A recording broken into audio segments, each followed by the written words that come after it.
During this game, my opponent played one of the most brilliant moves that I had ever seen on a chessboard. I didn't really know why it was such a good move at the time, but basically here was the position.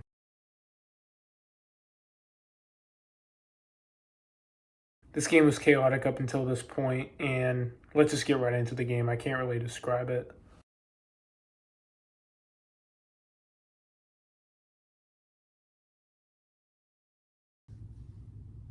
So the game opens up with me as the white pieces, me playing as the white pieces. I open up with an accelerated London system. So pawn to d4, queen side obviously. He responds with knight out to that be f6. I'm thinking, okay, pretty standard stuff here. Bishop out to f4. And now I'm thinking early with this move that this is a move that you're always going to see. Usually black set up against the accelerated London system. That knight comes out, pawn comes out. It's usually in reverse order in this case, but normal stuff. I bring my knight out to f3. He brings his knight out to c6, and then I bring my knight out to c3. He responds with with pawn out to e6, and now I'm thinking, okay, obviously I can leapfrog my knight to b5, threaten pawn on c7. That's always an option, and I do that. So now, you got to play a defensive move here. Obviously, queen's at risk, and he plays the right move here, d6, bishop out to d6. I trade bishops, and I leave him with a bad pawn structure in the middle. This is what I like about the accelerated London system. If you leave b5 for the knight, I'm going to take that all day. And I go up queen up to d2. Next move, looking to castle. He kicks my knight out. Go back. He castles. I castle. And this might have been a bit of an inaccuracy. The elo bar, or I guess I don't know what that's called on the left. I think it's called, I don't know what it's called. The like bar. It went down in favor of black. It was about even throughout. The opening goes down for black, and that's a bit of an inaccuracy. He goes queen to a5. I didn't really understand that move. I guess obviously you're threatening a2, but it's defended. So then I step up. I went queen e3, and this is actually a bit of an inaccuracy too, because you're not really. This isn't really like a aggressive. This is just kind of like a passive move. I probably should have gone queen up here. Cursor over here on f4, threatening that pawn on d6. That would have been a better move, I think. But I didn't. I probably should have. So then he goes knight to b4, and I was thinking is this guy really that adamant about a2? And I'm thinking I can just push it, right? So I go pawn up to a3, and now I'm thinking your queen's kind of in a little bit of a tough situation here, but this is where the chaos kind of starts. So sorry, he goes up, back c6 with the knight. Then I go up to h4, the pawn. I'm looking to push, which is actually a bit of an inaccuracy. I didn't really understand that at the time. Pawn up out to e5 for him, trying to break the center a little bit. I take, we exchange, and then I take with the knight. And right here, white, the advantage goes to white, as you can see on the bar. Yes, the knight is pinned technically, but there's so much you could leverage on the king's side. Yes, you can open up the line to the king, but the king is also somewhat protected still. And okay, so I take the knight, threatening the queen at the same time. Yeah, so that's not really, discovered attack, right? But we can just do that queen exchange, and I'm up at knight now. So he takes, and then obviously my queen's in danger. My queen out of the way, and now it's an even. We got 0.0 on the bar on the left. It's dead. It's a draw, dead even draw at this position. Then he brings the bishop out, and he cuts off the rook on that that file, that open file that he had, E file.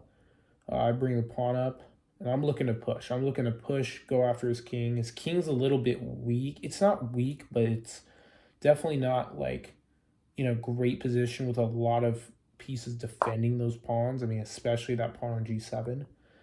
He brings the queen over, and I was thinking that this was a bit of an inaccuracy, but I guess there's thoughts. You can't really push the pawn now, and there's thoughts of attacking the knight on c3, and then also targeting that pawn right here on f2.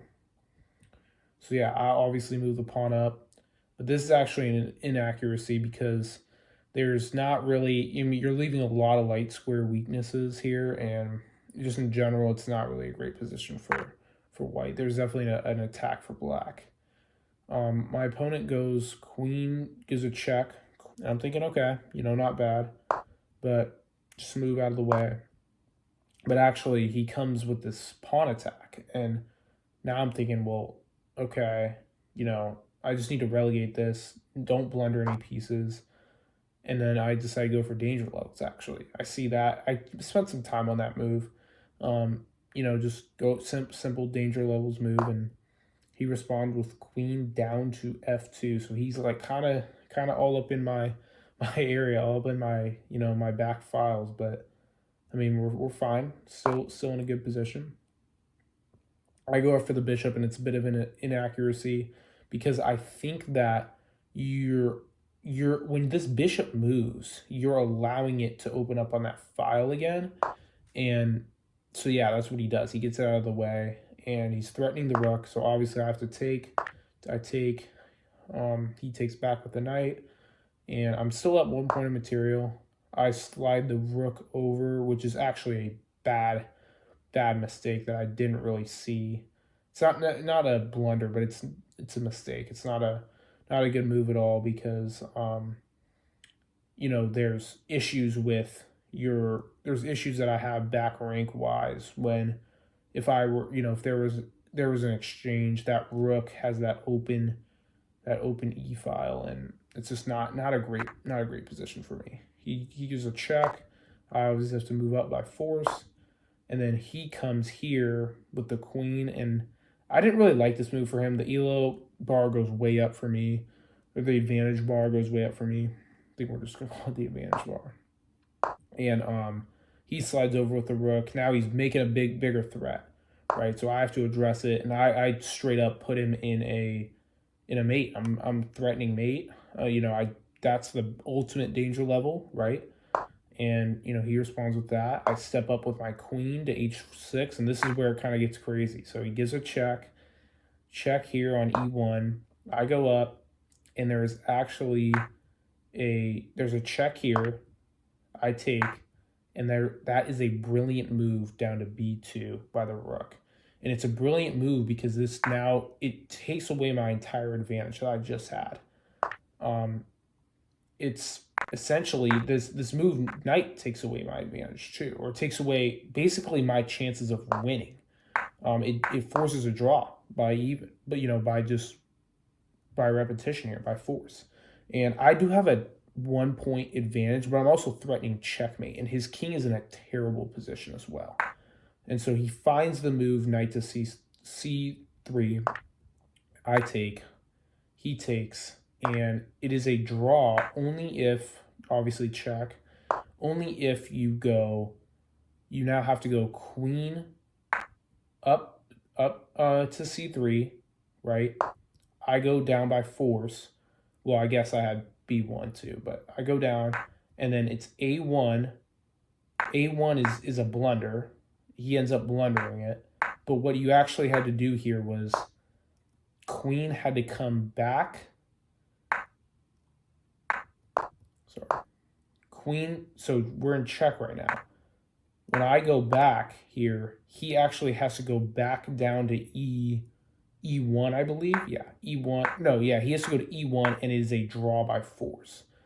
And instead, he goes to a1. He goes to the wrong spot, and now your queen is essentially trapped here. Your queen has no moves that are going to get out of the situation, right? I have mate up in the top right corner, if you don't give a check here. And so he gives a check, I take with a queen, and now the game's over. Now it's mate in 2 by force. That's crazy. It goes from a brilliant move to a mate in 5 situation that quickly is insane. And I mean, I'm rated 1077. That's just pure chaos, but hopefully you enjoyed the video. If you would like to challenge me, drop your chess.com username in the comments section, and I would love to play. Just shoot me a message, add me as a friend, I'll add you back, and we'll play. Thank you for watching, and